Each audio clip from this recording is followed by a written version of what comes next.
as he attempts to retract the trash can. Rinsing, I spit into the receptacle. "What?" I say to the bailiff, who looks at me as though I've spit on Lady Justice, like it's not already a trash can full of vomit. He backs away. I turn toward Sasha and spin back to the bailiff. "Thank you. I have manners. They just have so very little to do with my life. Ms. Pease, can your client proceed in a civil manner? Or perhaps spending the remainder of the weekend in lockup would give her perspective." "No, Judge Nicholson. Again, our apologies." I lean into Sasha and whisper, "Is his name really Jack Nicholson?" Another jab comes via Sasha's elbow. She's so going to hear about that later. "Right. I'm good," I volunteer. I want this over with. I take a cleansing breath and state my case. Yes, I absolutely beat the shit out of my husband's Porsche with a baseball bat. A looks-could-kill glare darts from me to Rob.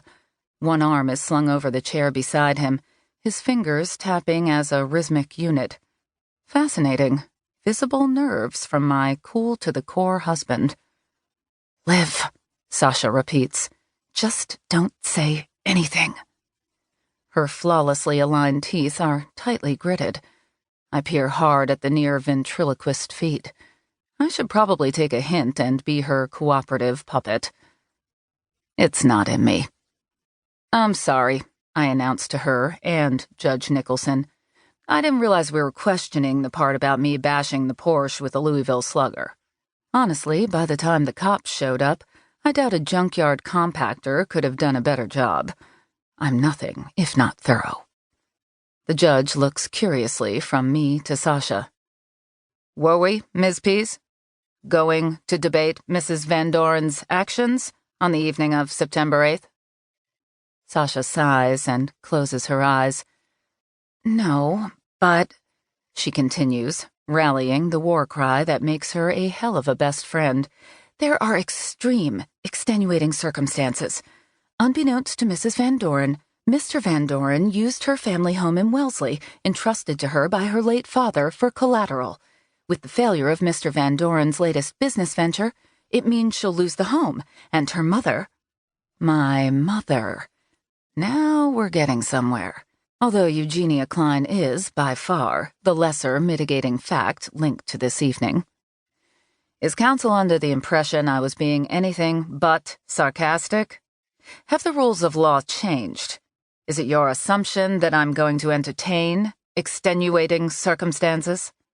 The judge places air quotes around the phrase, during an arraignment. "No, Your Honor," Sasha says with a demureness I would never tack to her. Yet she's so willing to rush to my aid. If they recast Wonder Woman, she'd get the part hands down. I turn toward her. "Why the fuck aren't there more women superheroes? That's just wrong." "Liv," she says again, her jaw as stiff as cut glass. The judge ignores me. "As it stands," he says, "I'm certain Mrs. Van Doren will regale the court thoroughly on her appointed date."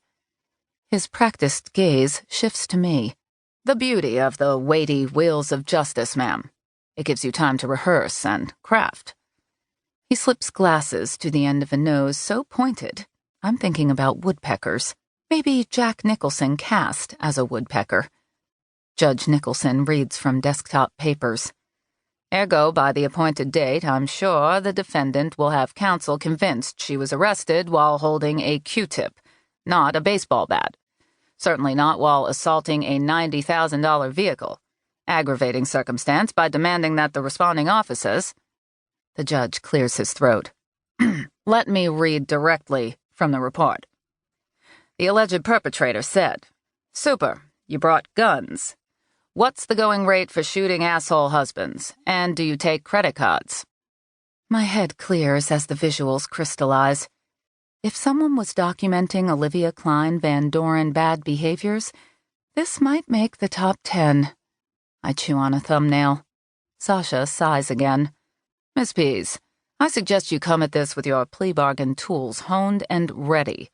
Based on Mrs. Van Doren's in-court behavior, I'm inclined to go with the DA's charges. Since